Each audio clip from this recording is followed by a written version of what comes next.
Hello and welcome back to your own YouTube channel it's for Hindi 121।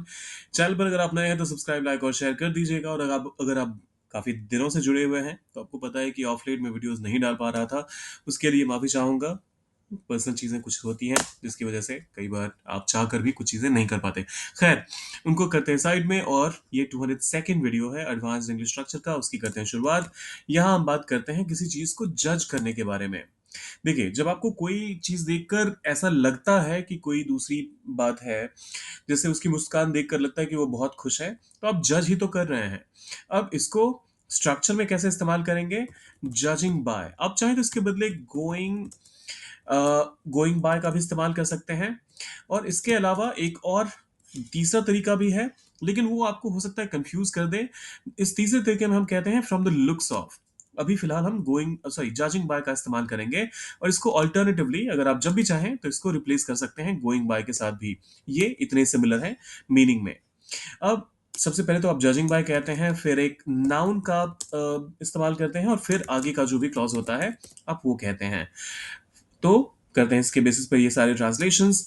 उसकी मुस्कान देखकर लगता है कि वो बहुत खुश है। जजिंग बाय उसकी मुस्कान। तो उसकी मुस्कान के लिए आप कहेंगे हिज स्माइल। लगता है कि वो बहुत खुश है।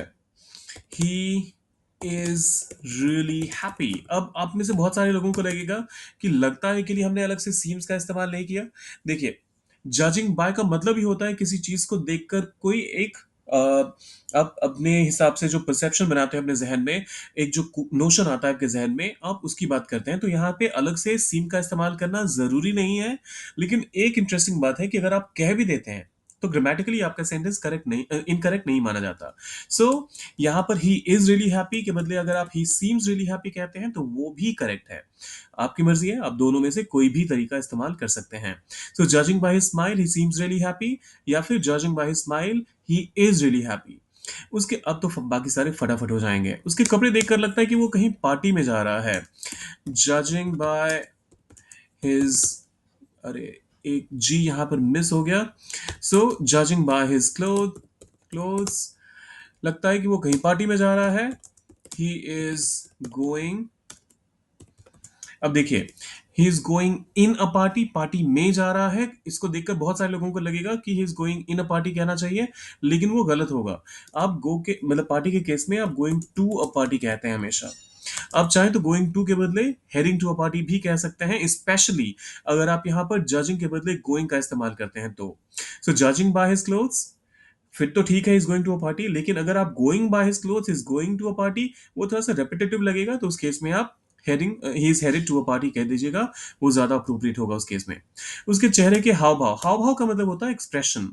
उसके चेहरे के हाव भाव देखकर लगता है कि कुछ गड़बड़ है। जजिंग बाय हिज एक्सप्रेशंस, अब देखिए यहाँ पर एक्सप्रेशन कहना चाहिए या फिर एक्सप्रेशंस। एक्सप्रेशंस ही करेक्ट होगा, क्योंकि हाव भाव जब कभी भी आप कहते हैं ना, तो उसमें बहुत सारे पूरा बॉडी लैंग्वेज आता है। आपके चेहरे पे हवाई, मतलब किसी भी इंसान के चेहरे पे हवाइयाँ उड़ रही होती हैं। तो बहुत सारी चीजें होती हैं, इसी वजह से हम एक्सप्रेशंस कह सकते हैं। आप बहुत ज्यादा पर्टिकुलर होना चाहते हैं तो कहिए facial expressions. Judging by his facial expressions, लगता है कि कुछ गड़बड़ है। Something is fishy, something is fishy. आप चाहें तो समथिंग इज रॉन्ग भी कह सकते हैं, वो भी सही है। मौसम देखकर लगता है कि आज बारिश हो सकती है। जजिंग बाय द वेदर, आज बारिश हो सकती है। It might rain today. Judging by the whether it might rain today, बच्चों की चुप्पी देखकर लगता है कि कुछ शरारत की है। जजिंग बाय बच्चों की चुप्पी के लिए आप कहेंगे द किड्स। और यहाँ पर किड्स अगर आप कह रहे हैं तो किड्स के बाद अपॉस्ट्रोफी लगाइए। बच्चों के लिए आपने किड्स कहा, लेकिन बच्चों की के लिए आप अपॉस्ट्रोफी बाद में लगाते हैं। Silence, judging by the kids silence, लगता है कि कुछ शरारत की है। अम, तो इसके लिए आप देखिए, यहाँ तो या तो कह सकते हैं डिड समथिंग मिस्chievous, या फिर they have done something naughty. They have done something naughty. Judging by the kids silence they have done something naughty. खाने की खुशबू देखकर लगता है कि कुछ खास बना है। Judging by the smell. अब देखिए, यहाँ पर बहुत सारे लोग स्मेल का एकदम से आंखें बंद करके इस्तेमाल कर लेंगे, लेकिन स्मेल खाने के केस में और खास तौर पे खुशबू कहा जा रहा है यहाँ पर।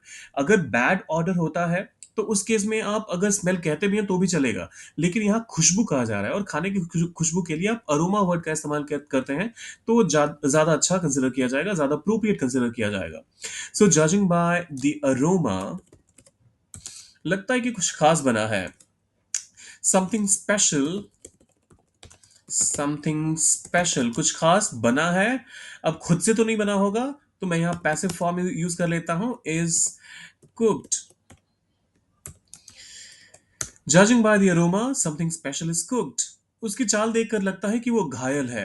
अब चाल के लिए आप वॉक का इस्तेमाल कीजिए, घायल के लिए इंजर्ड का इस्तेमाल कीजिए, और इस सेंटेंस को कीजिए ट्रांसलेट। डाले कमेंट सेक्शन में जाने से पहले सब्सक्राइब, लाइक और शेयर करके जाइएगा।